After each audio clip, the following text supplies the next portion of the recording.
Point ఏంటంటే స్పష్టంగా పోలీసులు క్లియర్‌గా ప్రాథమిక దర్యాప్తులని చెప్పేసారు ఏందంటే అది ఒక యాక్సిడెంట్ అని చెప్పేసి. కాకపోతే ఏందంటే ఈ క్రైస్తవ సమాజానికి లేక ఒక శవం దొరికింది. ఒక ప్రముఖుడి శవం దొరికింది. ఆ శవం మీద చేసిన రాజకీయం అనేది గత వారం రోజుల నుంచి మనమంతా చూస్తూనే ఉన్నాం. ఎందుకు వీళ్ళంతా ఈ పాస్టర్లందరూ దాన్ని ఒక శవ రాజకీయం చేసేదాన్ని? చిలుకూరు బాలాజీ టెంపుల్లో పూజారి గారిని కొట్టినందుకు సీఎం గారే డైరెక్ట్గా ఫోన్ చేసి నేనున్నాను మీకు నా నెంబర్ తీసుకోండి అనేసి అన్నారు. ఇక్కడ ఒక క్రైస్తవుడికి ఇలా జరిగితే ఈరోజు ఎవ్వరు రాయలేదు. ఒకటి దాడి, ఒక ఇక్కడ చిలుకూరు బాలాజీ రంగరాజన్ గారి మీద దాడి చేయడం జరిగింది. అర్థమవుతుందా? కరెక్ట్. కొట్టడం జరిగింది. అర్థమవుతుందా? దాడి కొట్టడం వేరే. ఇక్కడ ఇంకొక ప్రీస్ట్ అనే ఒక అతను ఒకడు తప్ప తాగి బండి స్కిడ్డే చచ్చిపోయిండు. దానికి ప్రభుత్వం స్పందించాలా? ఏమని స్పందించాలా? వాడేం చెప్తాను తెలుసా, ఒరిస్సా నుంచట డబ్బులు ఇచ్చి మనుషుల్ని రప్పించి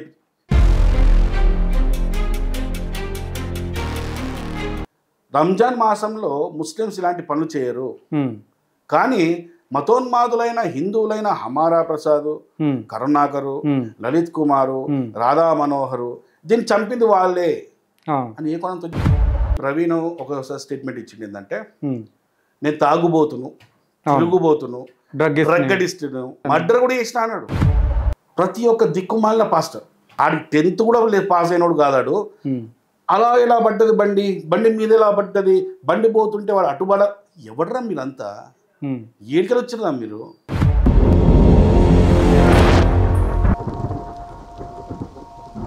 హాయ్, హలో, నమస్తే. నేను మీ యాంకర్ నాగేంద్రని. ఈరోజు మనం ఒక స్పెషల్ గెస్ట్ చాలా రోజుల తర్వాత కలవడం జరిగింది. ఈరోజు మనం డిస్కస్ చేయబోయే విషయాలు చాలా ఉన్నాయి. కాకపోతే ఏంటంటే ముఖ్యంగా ఇప్పుడు 2 రాష్ట్రాల్లో అసలు హల్చల్ చేస్తున్నటువంటి ఇష్యూ ప్రవీణ్ పగడాల గారిది. సో ఆ ఇష్యూ గురించి కాకుండా ఇంకొన్ని ఒక 2-3 విషయాలు ఉన్నాయి. ఆ వాటి గురించి కూడా డిస్కస్ చేసే ప్రయత్నం అయితే చేద్దాం.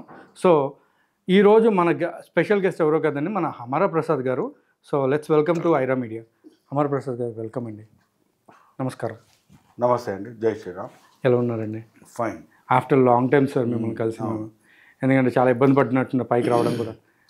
సారీ ఫర్ దట్ అండి. No problem. యా సార్, ఇప్పుడు ఏంటంటే సార్, ఇప్పుడు నా మెయిన్ ప్రశ్న ఏంటంటే, ఈ 2 రాష్ట్రాల్లో కూడా హల్చల్ జరుగుతున్న మెయిన్ ఇష్యూ ప్రవీణ్ పగడాలది. అసలు ఆ హల్చల్ జరగొచ్చు అంటారా, జరగొద్దు అంటారా? అసలు హల్చల్ అనే మాట మనము వాడద్దు. అసలు పాయింట్ ఏంటంటే స్పష్టంగా పోలీసులు క్లియర్గా ప్రాథమిక దర్యాప్తులని చెప్పేసారు ఏంటంటే అది ఒక యాక్సిడెంట్ అని చెప్పేసి. కాకపోతే ఏంటంటే ఈ క్రైస్తవ సమాజానికి లేక ఒక శవం దొరికింది. ఒక ప్రముఖుడి శవం దొరికింది.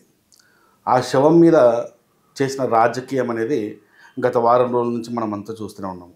అంటే ఇప్పుడు మీరు అనుభవేదాన్ని శవ రాజకీయాలు చేస్తున్నారు. 100% శవ రాజకీయమే అది. ఇప్పుడు పాయింట్ ఏంటంటే, ఇప్పుడు అది మర్డరా కాదా అని చెప్పాల్సింది ఎవరు? పోలీస్ డిపార్ట్మెంట్ చెప్పాలి. మరి పోలీస్ డిపార్ట్మెంట్ అది యాక్సిడెంట్ అని చెప్తున్నా కూడా ఎందుకు వీళ్ళంతా ఈ పాస్టర్లందరూ దాన్ని ఒక శవ రాజకీయం చేసేదాన్ని? ఇప్పుడు ఇందులో రాజకీయాలు కూడా ప్రవేశించి అటు కాంగ్రెస్ నుంచి ఇటు అజయ్ బాబు నేను కాంగ్రెస్ అని చెప్తున్నాడు. సార్ ఇక్కడ ఒక చిన్న క్వశ్చన్ సార్, నేను మధ్యలో మిమ్మల్ని ఆపినందుకు రియలీ సారీ. కానీ ఇక్కడ ఏంటంటే సార్, ఇప్పుడు అక్కడ ఒక పూజారి గారిని, మన చిలుకూరు బాలాజీ టెంపుల్లో పూజారి గారిని కొట్టినందుకు సీఎం గారే డైరెక్ట్గా ఫోన్ చేసి నేనున్నాను మీకు నా నెంబర్ తీసుకోండి అనేసి అన్నారు. ఇక్కడ ఒక క్రైస్తవుడికి ఇలా జరిగితే ఈరోజు ఎవ్వరు రాయలేదు. రాజకీయం వైపు అంటే పాలిటిక్స్ వైపు నుంచి ఏ యొక్క సంబంధించిన వాళ్ళు, రాజకీయానికి సంబంధించిన వాళ్ళు ఎవరు లేరు. ఆయనకి ఇచ్చేటువంటి భరోసా కూడా ఇక్కడ ఇవ్వలేదు ఫ్యామిలీకి అని చెప్పి మాట్లాడడం జరిగింది. ఇప్పుడు మనం పాయింట్ ఏంటంటే 2 వేరు సంఘటనలు. అవును. ఒకటి దాడి, ఒక ఇక్కడ చిలుకూరు బాలాజీ రంగరాజన్ గారి మీద దాడి చేయడం జరిగింది. అర్థమవుతుందా? కరెక్ట్. కొట్టడం జరిగింది. అర్థమవుతుందా? దాడి కొట్టడం వేరే. ఇక్కడ ఇంకొక ప్రీస్ట్ అనే ఒక అతను తప్ప తాగి బండి కంట్రోల్ కాక చనిపోయిన సంఘటన వేరే. ఈ రెండింటికి ఎట్లా బేరీ చేసుకుంటారు మీరు? రెండింటికి రెండు ఒకటే అని ఎట్లా అనుకుంటారు మీరు? ఇక్కడ దాడి, ఇక్కడ స్వయంకృత అపరాధం. Exactly right. సో ఇక్కడ ప్రభుత్వాలు స్పందించాల్సిన అవసరం ఏముంది? కరెక్టే. ఇప్పుడు అక్కడ దాడి కాబట్టి ఒక ప్రజాస్వామ్య దేశంలో ఒక దాడి జరిగితే ఎవరైనా స్పందిస్తారు, ఖండిస్తారు. అవును. ఇదే ప్రజాస్వామ్య దేశంలో ఒకడు తప్పతాగి బండి స్కిడ్డే చచ్చిపోయిండు, దానికి ప్రభుత్వం స్పందించాలా? ఏమని స్పందించాలా? ఏమని స్పందించాలి? అంటే ఇప్పుడు దానికి ముందు వీళ్ళందరూ కూడా చెప్పింది ఏంటంటే అది ఒక హత్య, ప్రీ ప్లాన్ మర్డర్ అనేసి కూడా మాట్లాడడం జరిగింది. సో ఇప్పుడు వచ్చేసరికి ఈ మధ్య అంటే ఒక 2 రోజుల నుంచి అది కాదు, పలానా వైన్ షాప్లో ఆయన మద్యం కొనుగోలు కూడా చేయడం జరిగింది అనే వీడియోస్ కూడా బయటకు రావడం జరిగింది.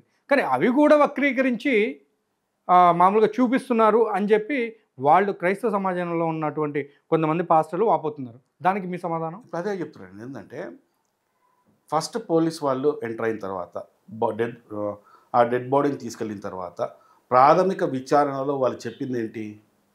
అది యాక్సిడెంట్ అని చెప్పారు. రైట్. చెప్పారా లేదా? చెప్పారు, స్పష్టంగా చెప్పారు. ఆ 25వ తారీఖు జరిగిన సంఘటన మనం ఒకసారి రిమైండ్ చేసుకుంటే అక్కడికి వచ్చిన క్రైస్తవులందరూ కూడా పోలీసులు ప్రాథమిక విచారణలో చెప్పిన సంఘటనను కూడా వాళ్ళు యాక్సెప్ట్ చేసే ఉద్దేశంతో లేరు.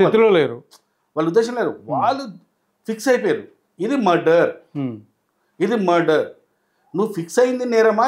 నువ్వు ఫిక్స్ అయింది పోలీసులు చెప్పాలా, లేకుంటే వాస్తవాలను పోలీసు వాళ్ళు చెప్పాలా? వాస్తవాలను చెప్పాలి. పోలీసు వాళ్ళకి టైం ఇచ్చారా అసలు మీరు?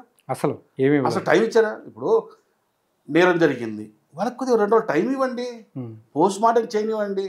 ఇప్పుడు వాళ్ళ వైఫ్కి పోలీసులు ఫోన్ చేశారు, 24వ తారీఖు ఫోన్ చేశారు, 25వ తారీఖు 25th రోజు ఫోన్ చేశారు. ఆవిడ రమ్మంటే ఆవిడ నేను రాను, సమ్ ఇష్యూస్ ఉన్నాయని చెప్పింది. ఆమె ఫ్యామిలీ ఇష్యూస్ సార్, మనకు అవసరం లేదనుకోండి, మన ఫ్యామిలీ గురించి మనం మాట్లాడలేదు, ఆయన వైఫ్ గురించి కానీ వాళ్ళ డాటర్ గురించి మనం ఇక్కడ మాట్లాడట్లేదు. అంటే ఆ ప్రెస్ మీట్లో ఎస్పీ గారు చెప్పిన ఒక మాట నేను చెప్తున్నాను అంతే. ఇక్కడ మేము చెప్పాము ఆవిడ ఏదో సమ్ ఫ్యామిలీ ఇష్యూస్ ఉన్నాయి, నేను రాను అని చెప్పేసి. అలాగే అక్కడ ఏం చెప్పారంటే, అక్కడ ఒత్తిడి ఏం జరిగిందంటే పోస్ట్ మార్టం చేయొద్దు అని చెప్పేసి చాలా వాళ్ళ ఇంటి నుంచి బాగా ప్రెషర్ వచ్చింది పోలీసులకి. కాకపోతే ఇక్కడ జరుగుతున్న సంఘటన, అక్కడ రాజమండ్రి జరుగుతున్న సంఘటన ఎట్లుందంటే హత్య హత్య హత్య, పలానా వాళ్ళు హత్య చేశారు. మధ్యాహ్నం వచ్చేసరికి మా పేరు చెప్పడం కూడా మొదలైపోయింది.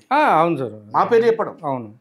మధ్యాహ్నం నుంచి సిచ్యువేషన్ అక్కడ ఎట్లా అయిపోయిందంటే గత నెల రోజుల నుంచి ప్రవీణ్ పగడాల హత్య, అంటే ప్రవీణ్ పగడాలకి ఒక ముస్లిం మత పెద్ద గొడవ, షమీ గారి మధ్య ఆ గొడవలో వాళ్ళు బెదిరియడం, ఈయన క్షమాపణ, వెటకారంగా క్షమాపణ చెప్పడం, ఈ కాన్సెప్ట్ మొత్తం అక్కడ తీస్తలేరు. అక్కడ అసలు జరిగిన రాద్ధాంతం వాళ్ళిద్దరి మధ్యలో.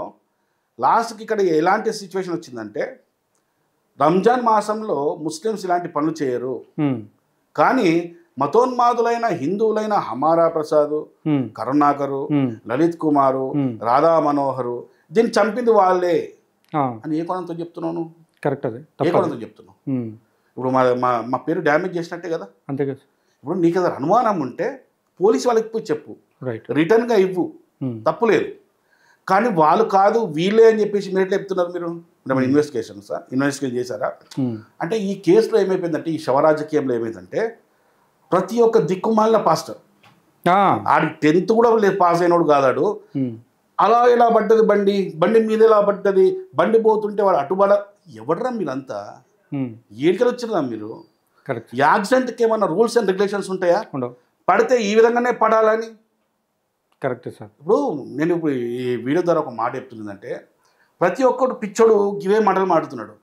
అసలు అక్కడ సిచ్యువేషన్ ఇప్పుడు ఆ డెత్ స్పాట్ను ఎప్పుడైనా గమనించారు అసలు మీ అందరూ? చూసాను. డెత్ స్పాట్ ఎలా ఉందంటే ఇది రోడ్డు లెఫ్ట్ సైడ్ డౌన్ ఉంది, లెఫ్ట్ సైడ్ కొద్దిగా డౌన్ ఉంది, తర్వాత మళ్ళీ ఎత్తుగా భూమి ఉన్నది, భూమి ఎత్తుకున్నది, అవును, రోడ్ లేదు. ఇక బండి డౌన్లోకి వచ్చిందంటే వీటికి తలిగిందంటే అయితే బండి ఇటు పడాలి లేదా అటు పడాలి.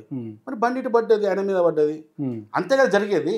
అయితే అటు లేదా ఇటు వెయిట్ ఇక్కడ వచ్చినా ఎక్కువ వచ్చినట్టు కావచ్చు, ఆయన ఇటు పడ్డప్పుడు ఇటు వెయిట్ పడుతుంది కదా బండి మీద, అప్పుడు ఈయన బండి పడ్డట్టున్నది. దీనికోసం ఒక్కొక్కడు ఒక్కొక్క తీరు చెప్తున్నాడు.